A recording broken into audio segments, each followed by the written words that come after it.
네, 오늘 정말 보게 된다라는 것이 무엇인지 우리가 함께 나누기를 원합니다. 여러분, 성경의 원리는 무엇이냐면 심은 대로 거두게 된다라는 것입니다. 사람은 무엇을 심든지 심게 되거든요.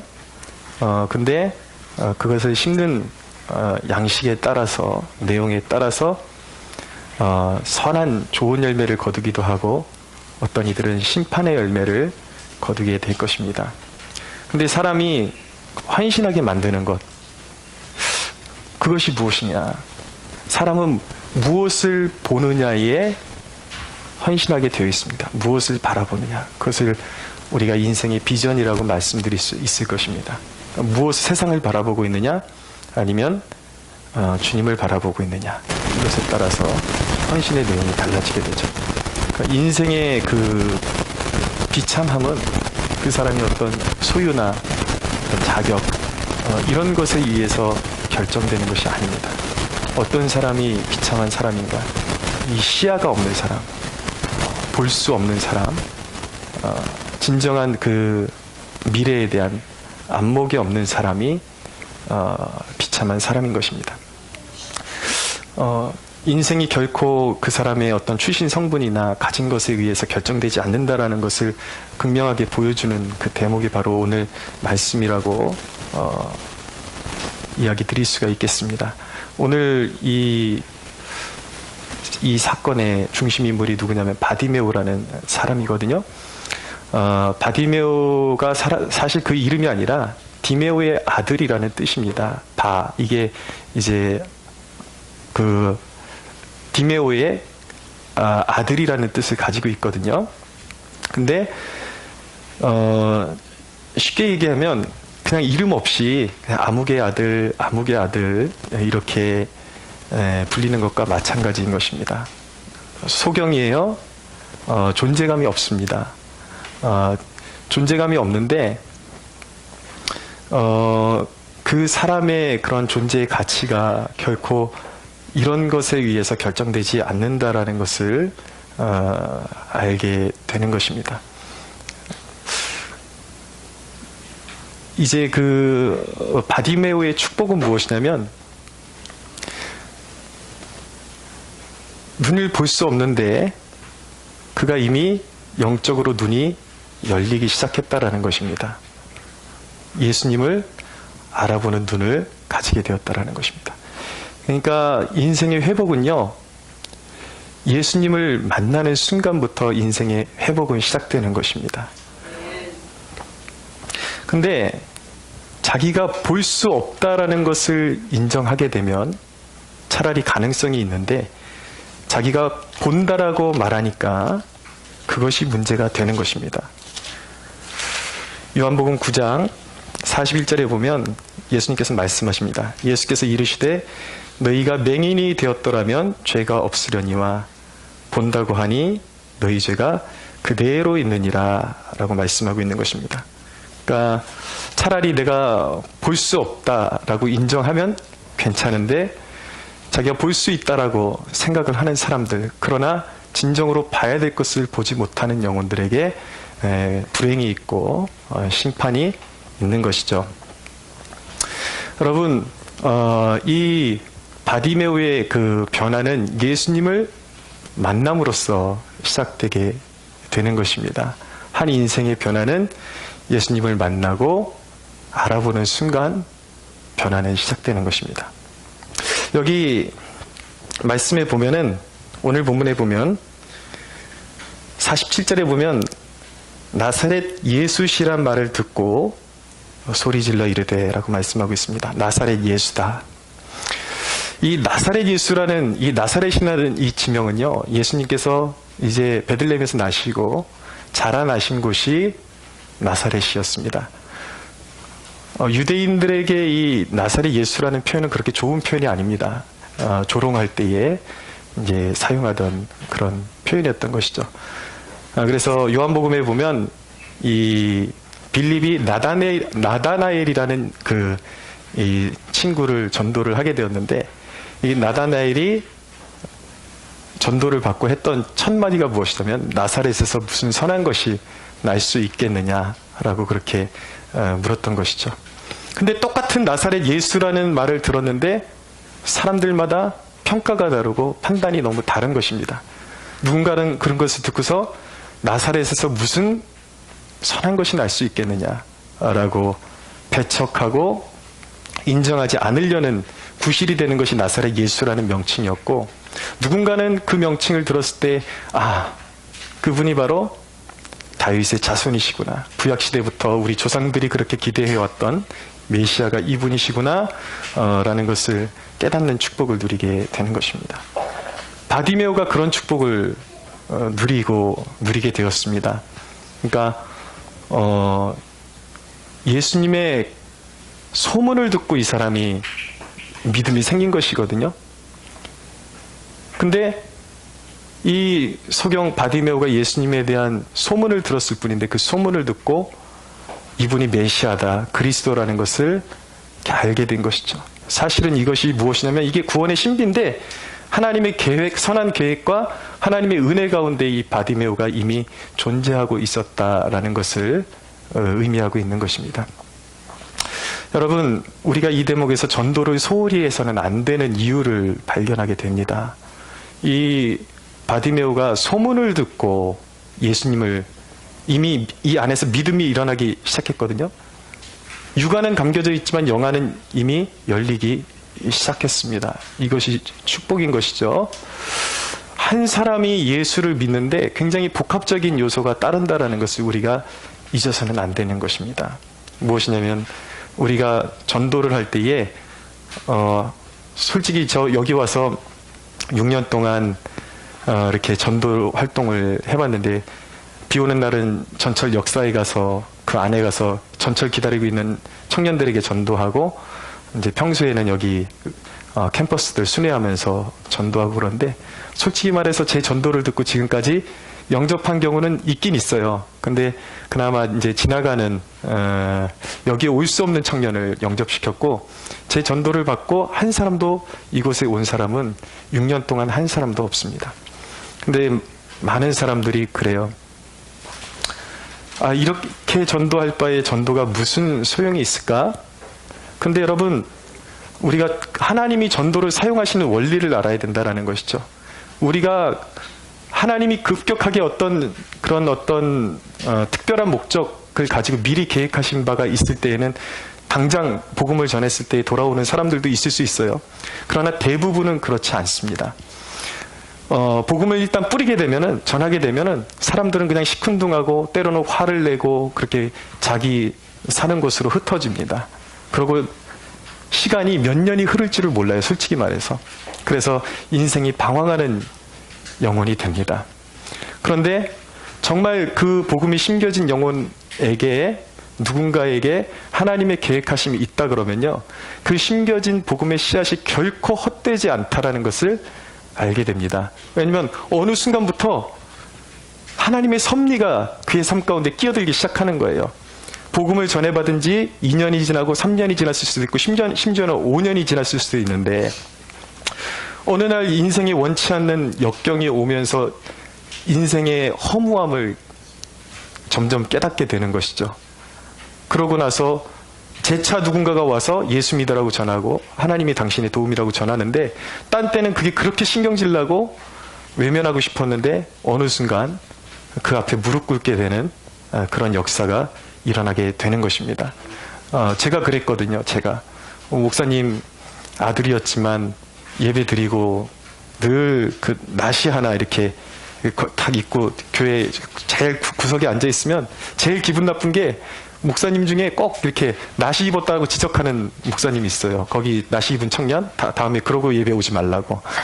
그러면 기분도 몹시 나쁜 데다가 이제 예배에 대한 빨리 이제 또 나를 청년부에서 잡을까봐 탈출을 해야 돼요. 그러니까 목사님이 이제는 하고 이제 그 축도선이 딱 올라가면 그때 막 삐짓고 나와가지고 도망가고 그랬던 게 저였습니다. 근데 어느 날 한 목사님이 청년들 몇 명 모인 데서 아주 직선적으로 말씀을 하시더라고요. 목사 아들이라고 천국 가는 거 아닙니다. 그러고 나서도 제 생각에 한 1, 2년 이상 더 흘렀던 것 같아요, 시간이. 근데 그 얘기가 계속 맴돌았어요. 목사들이라고 천국 가는 거 아니지. 근데 어느 날 지하철역에서 또 어떤 분이 와가지고 저한테 복음에 대한 설명을 해준 것도 아니에요. 그냥 청년 예수 믿어? 그러더라고요, 저한테. 근데 순간 저한테 제 마음에 들었던 생각은 뭐냐면 뜨끔하면서 맞아. 왠지 모르게 이제는 돌아가야 될 때가 된 것 같아. 이제는 방황을 끝내야 돼. 그런 생각이 들더라고요. 인생이 너무 지치고 공부하고 하나님 없이 살아가는 인생이 너무 허무하다라는 그런 이제 생각이 들면서 결국은 제 몸의 건강이 이렇게 해쳐지면서 수술을 여러 번 하는 그 하나님의 섭리 가운데 그 고난하고 맞물려 가지고 제 심경에 급격한 변화가 일어났죠. 결국은 이제 다리를 못 쓰게 되고 질질 끌면서 이제 나는 내 인생 끝났구나라는 그 시점에 가니까 이제 하나님 앞에 두 손 들고 지푸라기라도 잡는 심정으로 동네 교회 새벽 기도를 나갔는데 거기서 이제 성령 받고 이제 완전히 한번 그렇게 겉돌던 사람이 변화되니까 교회밖에 몰라요. 그냥 죽으나 사나 예수가 나의 생명, 나의 모든 것. 그리고 교회 그 큰 대형 교회에서 예배 다 끝나고 사람들 돌아가고 나면 혼자 1시간 이상 돌아다니면서 문 잠그고 하늘 보면서 하나님 나 같은 죄인 받아주시고 내가 세상에서의 첫날을 보내는 것보다 주의 집에서의 이렇게 문지기로 있는 것이 내게 더 즐거움입니다 라고 고백할 수 있는 그런 존재로 변화되게 된 것이죠. 그러니까 전도라는 것은 그런 것입니다. 그냥 내가 말을 한 번씩 던져서 전도하는 것, 그게 아무것도 아닌 것이 아니다. 반드시 바디메오 같이 주께로 돌아오는 영혼이 있다. 할렐루야. 그렇기 때문에 복음을 소홀히 여기지 말고 계속해서 전해야 되는 것입니다. 그런데 한 영혼이 정말 눈을 뜨고 주께로 가까이 나오는 데는 굉장히 험난한 일들이 기다리고 있습니다. 방해물들이 있어요. 꼭 주님께로 가까이 나가려고 할 때 장애물들이 생기는데 이 바디메오가 다윗의 자손 예수여 나를 불쌍히 여기소서 하거늘 많은 사람이 꾸짖어 잠잠하라 하되. 많은 사람이 꾸짖었다라는 거예요. 주님께로 나가고 싶은데 근데 그 꾸짖는 존재들이 세상 사람들이 아니라는 것입니다. 그것이 아이러니한 문제인 거예요. 항상 예수님 주변에 있는 사람들이 가까이 가려고 그러면 꾸짖죠. 한 사람이 한 가정에서 믿는 가정에서 갑자기 급격한 회심을 경험하고 나서 나 주님밖에 몰라요 그러면 믿는 가족이 말립니다. 야, 너 왜 그래? 그러면 안 돼. 적당히 해야지. 그러면 안 돼.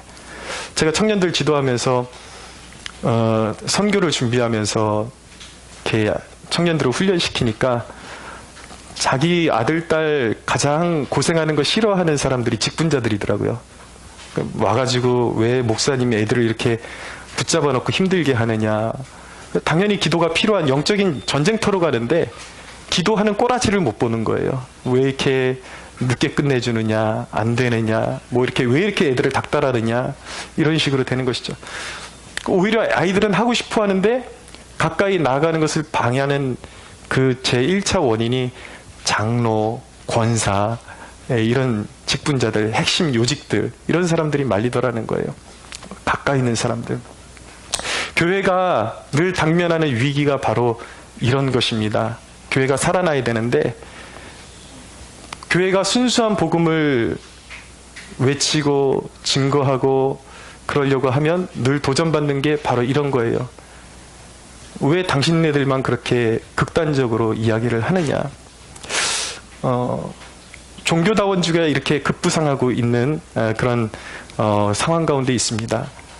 저는 다 저 같은 믿음을 가진 줄 알고 우리 민족교회와 종교다원주의는 거리가 멀다라고 생각을 했는데 각 신학교마다 이제 진보적인 신학의 그 문을 열기 시작하면서 종교 간의 대화라는 명목으로 이제 종교다원주의에 점점 문을 열려고 그러는 그런 추세가 강해지고 있습니다.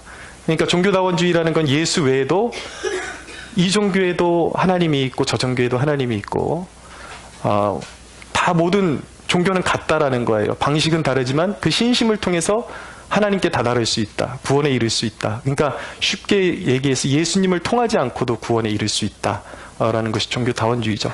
근데 처음에 세상은 뭐라 그러냐면, 세상에 물든 교회들은 이것이 다원주의가 아니다. 그냥 대화다. 이것이 서로 인정하는 것이다. 존중하는 것이다. 이제 그렇게 시작을 하죠. 그렇게 시작을 하지만 결국 교회는 타협을 하고 결국은 점점 영적인 빛을 잃어가게 되는 것입니다. 오늘날 교회를 공격하는 그러한 세상의 그런 조류들이 얼마나 험하게 교회 안으로 밀어 닥치고 있습니까? 세상과 야합한 교회들은 그러거든요. 지금 시대가 변했다. 어느 정도는 발 맞춰 가야지 지금 이 시대 사람을 품을 수 있고 젊은이들을 품을 수 있다. 그러면서 이제 사회적인 이슈에 함께 동참해야 된다. 성평등이라는 그런 이슈. 동성애를 죄라고 해서는 안 된다. 그리고 남녀가 차별이 있어서는 안 된다 그러면서 이제는 어디까지 이제 진입을 하려고 그러냐면 성 구분 자체를 없애려고 그러는 그런 단계까지 바라보고 있습니다. 평등, 인권이라는 이름에 이것이 알고 보면 다 어디를 공격하는 구조냐면 사실은 다 세상이 교회를 공격할 때 쓰기 위한 그런 구조라는 것을 우리가 이해할 수 있어야 하는 것입니다. 그래서 여러분 서구 유럽을 보십시오.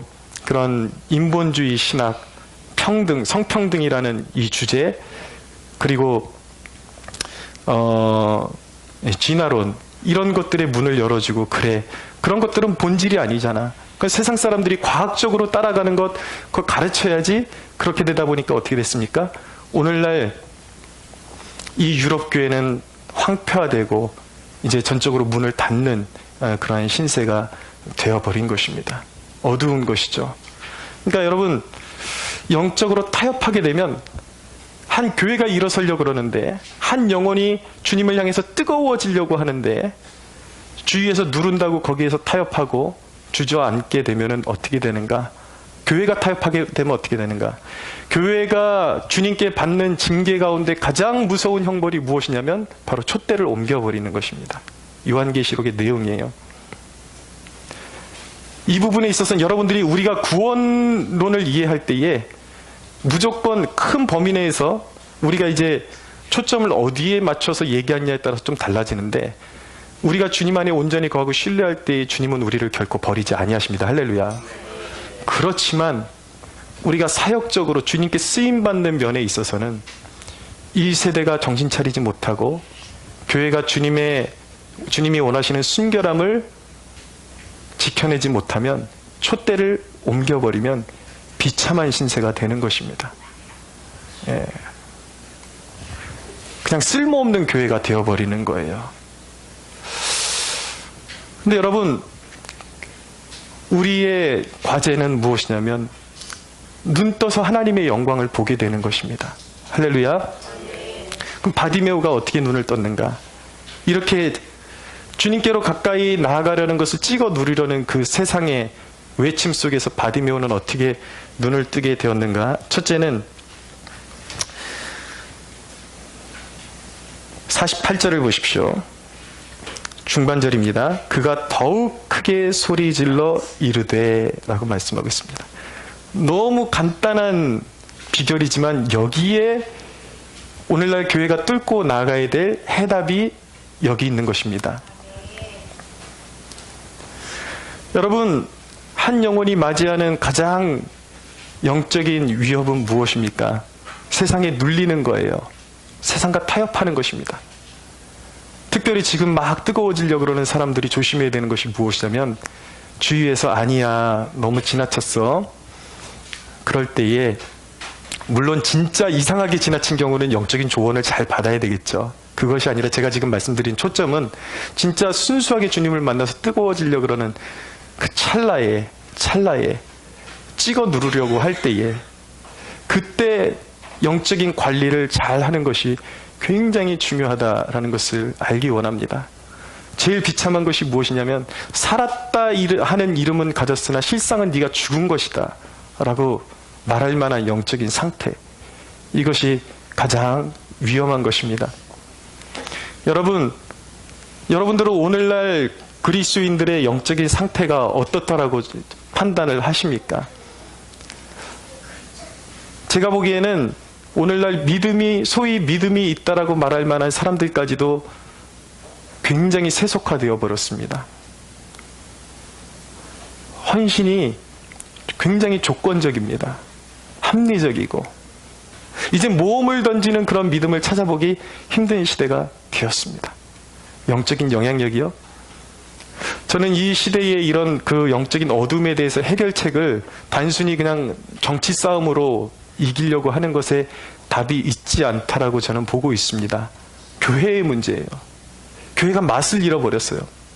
복음을 전하지 않고 있습니다. 우리 그리스도인들 나름대로 열심히 따라하는 사람들의 인생의 목표도 세상과 별반 다르지 않아요. 세상처럼 부해지는 것, 세상처럼 편안해지는 것. 이게 세속화라는 거예요. 정말 교회가, 주님의 몸된 교회가 당신이 필요하다라고 요구할 때에 사람들은 고개를 절레절레 흔듭니다. 그러다가는 세상에 뒤집니다. 안 됩니다. 근데 주님은 이런 영적인 상태를 뭐라고 말씀하고 있냐면 맛을 잃어버린 소금이라고 말씀하고 있는 것입니다. 이 상태를 그냥 내버려두면 땅에 버려져서 밟힐 수밖에 없는 신세가 되어버릴 수밖에 없다라는 것을 깨닫는 것이 지혜임을 믿으십시오. 그래서 여러분, 오늘날 교회의 선택권은 무엇인가? 중간지대가 없어요. 오늘날 교회가 나아가야 될 방향은 교회가 살아나는 길로 가야 하는 것입니다. 할렐루야. 중간지대가 없어요. 중간지대를 선택하는 순간 교회는 죽어버리는 거예요. 세상과 타협하는 순간 교회는 죽어버리는 것입니다. 타협이 없어요. 살아나기로 몸부림치고 살아나기로 결단해야 되는 것입니다. 그러기 위해서는 우리에게 우리의 전 인생을 헌신할 수 있는 영적인 비전이 우리에게 필요한 것입니다. 우리는 우리의 가슴에 불을 담을 만한 비전이 필요해요. 불을 표출할 만한, 불을 붙일 만한 그러한 비전이 우리에게 필요한 것입니다. 그렇기 때문에 우리에게 요구되는 것은 무엇이냐면 우리 세대를 향하신, 우리를 향하신 하나님의 계획과 뜻을 알게 하옵소서. 할렐루야. 근데 여러분, 그 길로 가기 위해서는 유일한 길 한 가지밖에 없다라고 말씀하고 있는 것입니다. 세상은 왜 너네 교회만 그렇게 유별나냐? 너희만 왜 그러냐? 아니다. 세상에 어느 정도 흐름을 맞춰야 된다라고 말하지만 오늘날 한국교회가 살고자 하는 교회마다, 살고자 하는 신앙인들마다 선택해야 하는 길은 무엇이냐면 복음의 원점으로 돌아가야 하는 것입니다. 영적인 순결함을 찾아야 하는 것입니다. 주님의 비전을 보여달라고 거기서 부르짖는 것을 멈추면 안 되고 오히려 이 바디메오처럼 더 크게 부르짖어서 하나님, 세상이 우리를 누를 수 없는, 우리가 뛰쳐나갈 수밖에 없는 그 비전을 우리에게 허락하여 주옵소서. 그것이 우리에게 필요한 거예요. 그런데 그것이 하나님의 약속의 말씀에 보장이 되어 있다는 것을 우리가 깨닫기를 원하는 것이죠. 예레미야서 33장 2절에서 3절은 이렇게 말씀합니다.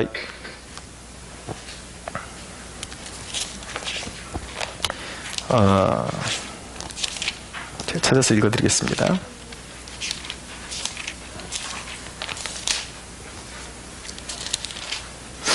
예레미야 33장 2절에 3절. 이를 행하시는 여호와, 그것을 만들어 성취하시는 여호와, 그의 이름을 여호와라 하는 이가 이와 같이 이르시도다. 너는 내게 부르짖으라. 내가 내게 응답하겠고 내가 알지 못하는 크고 은밀한 일을 내게 보이리라. 할렐루야. 이 말씀을 주시는 때가 언제입니까? 유다가 망했을 때예요. 가장 처참할 때에. 거기에 소망이 무엇이 있겠습니까? 거기에 비전이 무엇이 있겠습니까? 그러나 하나님은 말씀하십니다. 아니다. 세상에는 너희에게 소망이 없을지 모르겠으나 나는 너희를 향한 계획을 가지고 있다.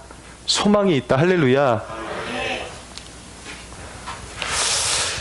여러분, 오늘날 교회가 살아나기 위해서 우리가 선택해야 되는 것은 세상이 우리를 찍어 누를수록 우리는 더 모이기에 힘쓰고 더 크게 부르짖어야 할 줄로 믿습니다. 단순히 목소리만 크게 내라는 것이 아니라 집중력을 가져야 된다는 거예요. 하나님의 뜻을 알기 위하여, 눈뜨기 위하여 집중력을 가지고 있어야 한다는 것입니다. 두 번째로 이 바디메오가 어떻게 눈을 떴습니까? 자기가 의지하는 것을 벗어버리고 주님의 부르심을 따랐다라는 것입니다. 자, 48절부터 다시 보십시오. 많은 사람이 꾸짖어 잠잠하라 하되 그가 더욱 크게 소리질러 이르되 다윗의 자손이여 나를 불쌍히 여기소서 하는지라 예수께서 머물러서서 그를 부르라 하시니. 아멘. 저는 이 대목을 보면 솔직히 좀 전율이 오릅니다. 이 소경 바디메오가 나사렛 예수여 다윗의 자손이여 나를 불쌍히 여기소서 그러는데 주님이 지나가는 도중에 백성들이 그렇게 방해를 놓고 사람들이 꾸짖고 하는데 주님이 그의 부르짖음에 귀를 기울이고 계셨던 거예요. 그를 부르라. 여러분 이거 여러분들이 곰곰이 생각해 보잖아요. 전율이 오를 정도로 주님이 한 가망성 없는 인생을 돌보시는 시점인 것입니다. 그의 간구를 들으셨습니다. 인생에 기회가 없다고 말하는 사람들, 여러분 예수 그리스도의 복음이 우리 옆에 와 있는데 내 인생에 기회가 없다라고 말하는 것은 사실 말이 되지를 않습니다. 누군가가 당신에게 복음을 전해줬다면 그 예수 그리스도를 통해서 여러분에게 소망의 미래가 다가와 있음을 믿으시기 바랍니다. 근데 그 미래를 어떻게 취해요? 믿음으로 취하는 것입니다.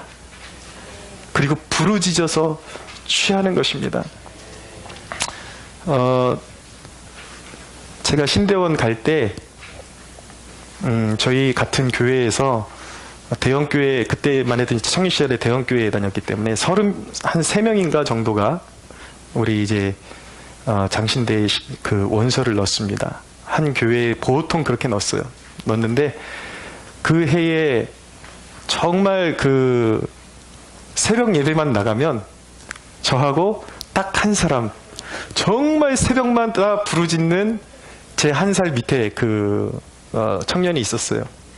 맨날 새벽마다 나가면 둘이 부르짖는 소리가 그렇게 이제 울려 퍼지고 그랬는데 그 당시에 33명이 그 해에 장신대 시험을 봤는데 저하고 새벽마다 부르짖었던 딱 2사람이 붙었습니다. 할렐루야.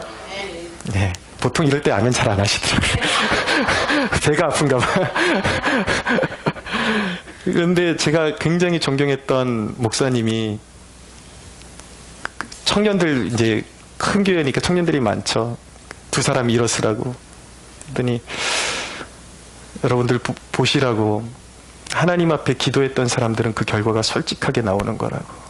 이게 바로 기도의 능력임을 여러분들이 알기 원한다라고 이제 저희를 이제 이렇게 세워놓고서 이렇게 청년들을 격려하시는 그런 일을 겪었습니다.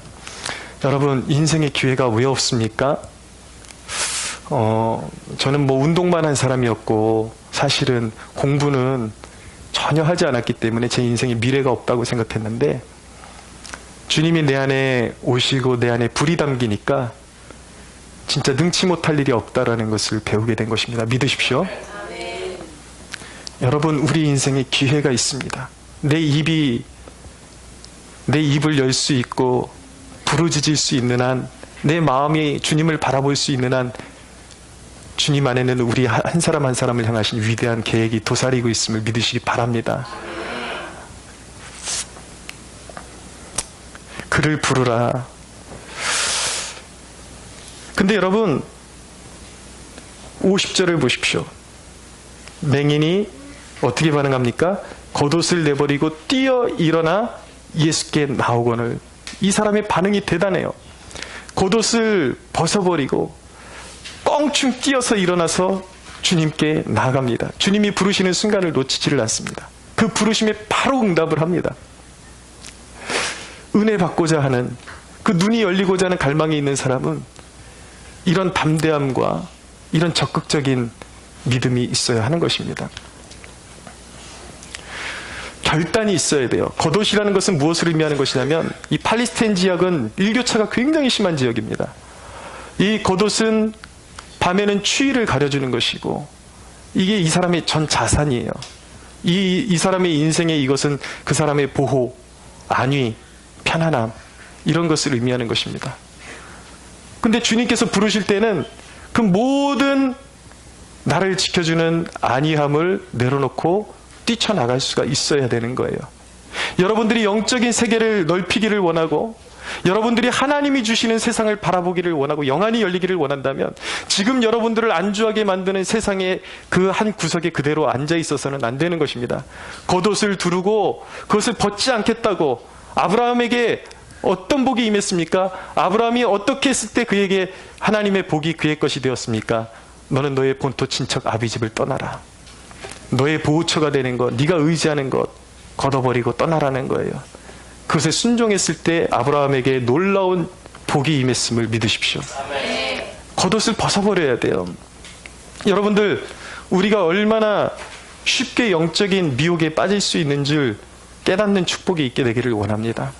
여러분, 오늘 만약에 은혜 받고 가시면 오늘 은혜 받았다에 머무르시면 안 돼요. 포커스는 거기가 아니에요. 오늘 은혜 받았다에 머무르는 순간 마귀에게 속을 가능성이 큽니다. 아, 그때 은혜 받았으니까 나는 앞으로 적어도 몇 달은 건재할 거야 라는 영적인 착각 가운데 사는 사람들이 너무나도 많아요. 우리의 포커스는 오늘 은혜 받았다. 은혜 받았으면 그것을 나누십시오. 오늘 참 감사했다. 큰 은혜가 있었다. 고백할 수 있는 것이 좋은 것입니다. 그러나 여러분, 오늘 은혜는 오늘로 만족하셔야 돼요. 우리에게 중요한 것은 무엇이냐면 매일매일 우리는 더욱더 주님께 가까이 나가야 될 존재라는 것, 이거 한 가지를 붙잡고 나가야 하는 것입니다. 할렐루야. 그게 더 중요한 거예요. 여러분, 육적인 욕구가 있고 영적인 소욕이 있습니다. 영적인 욕구가 있어요. 이 둘의 특징이 무엇인지 아십니까? 육적인 욕구는요, 어떤 조치를 취하지 않아도 자동적으로 인간을 타락하게 만들어버린다는 거예요. 그러나 영적인 욕구는 부단히 자신을 각성시키고 깨우지 아니하면 돌아가지를 않습니다. 세상을 이길 수가 없어요. 그런데 여러분, 세상과 마귀는요, 우리를 어떻게 해서든 은혜의 자리에서 멀어지게 만드는 것이 그들의 사명이라는 것을 깨달으시기를 바랍니다. 그래서 여러분, 한 주간을 살아가면서 하나님 앞에 기도의 자리로 나오는 이 순간만큼은 내가 타협하지 않겠다, 놓치지 않겠다라는 결의가 여러분들에게 있어야 하는 것입니다. 여러분, 마귀가 제일 흔하게 사용하는 방법이 무엇인지 아십니까? 오랜만에 갑자기, 아주 오랜만에 중요한 사람이 나타나요. 갑자기 아주 좋은 찬스가 나타나요. 그런데 꼭 왜 기도할 때 나타나냐는 것이죠. 그런데 왜 주일날에 나타났냐는 것이죠. 지난번에 제가 말씀드렸지만 이 주일날 성도의 생명을 뺏어가는 귀신 얘기 제가 해드렸잖아요. 몇 년 동안 일자리 없어가지고 고민하던 사람이 이제 마음 잡고 새가족 교육을 끝나고 나니까 일자리를 주는 거예요. 그게 마귀가 가진 능력이에요. 여러분, 그러나 타협을 두지 마십시오. 여러분들이 은혜의 자리로 나오는 데에 타협을 두지 마십시오. 세상이 여러분들을 비껴가게끔 하십시오. 할렐루야. 여러분들을 안일하게 만들고 여러분들을 제자리에 안주하게 만드는 그런 세상의 유혹으로부터 이 바디메오처럼 뛰어 올라야 하는 것입니다. 할렐루야. 겉옷을 버리고 뛰쳐 올라가야 되는 거예요. 주님께로 가야 되는 거예요. 그렇지 않으면 번번이 세상에 넘어지고 휩쓸릴 수밖에 없는 것입니다.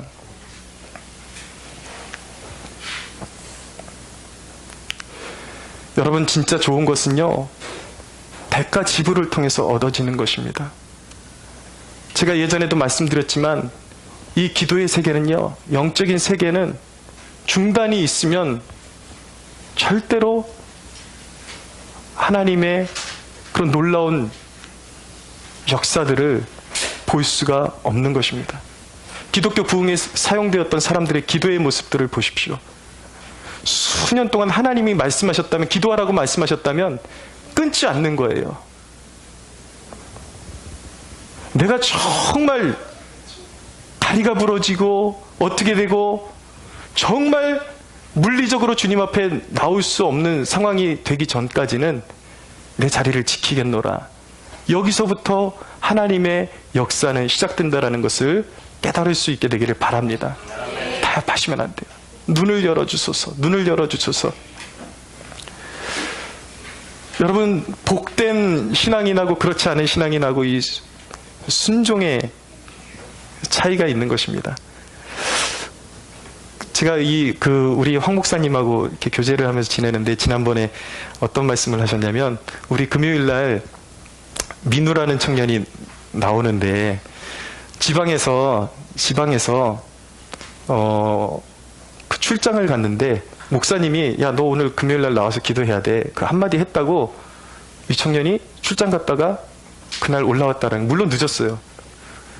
근데 근데 여러분, 그 청년이 지금 없으니까 제가 좀 흉 좀 보겠는데, 완벽한 청년이 아니에요.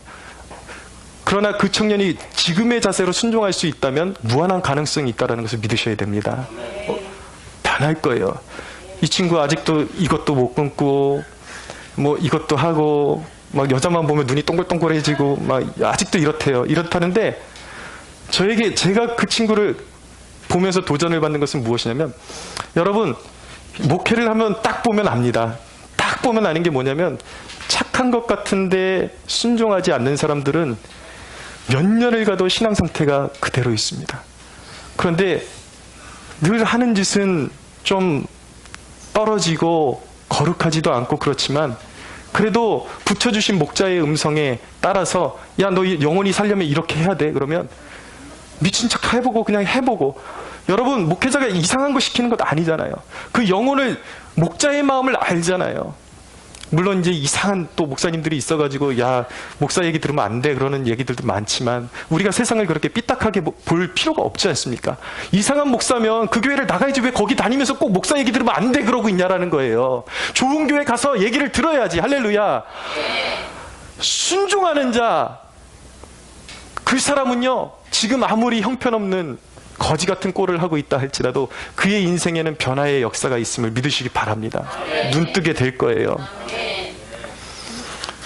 여러분, 세 번째로, 이 바디메오는 정말 이 눈뜨고자 하는 강렬한 소원이 있었습니다.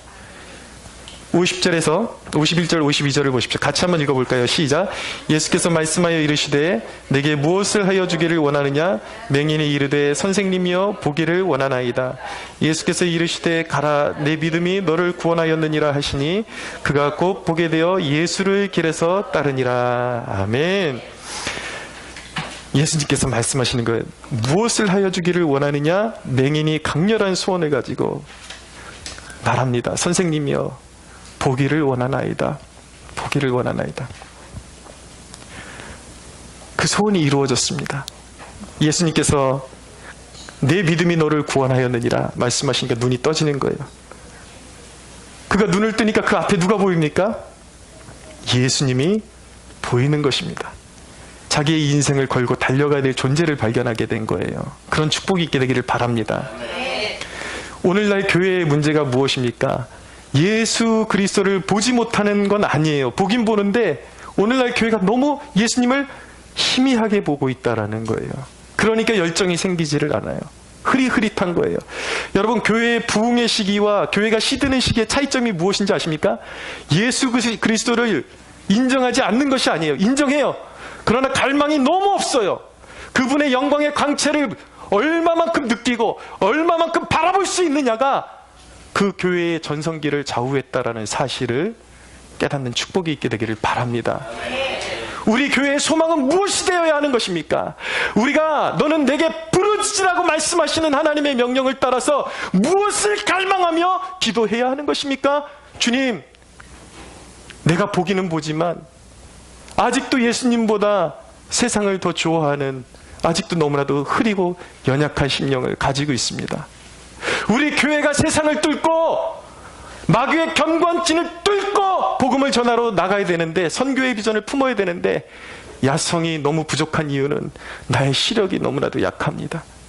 내가 주님을 바라볼 때 내 인생을 송두리째 걸어버릴 수 있다라는 가치를 솔직히 느끼지 못하고 있기 때문에, 당신을 바라볼 때 그 가치를 느낄 수 없기 때문에 우리의 신앙이 미직지근하고 오늘 우리 교회가 죽어있는 것입니다.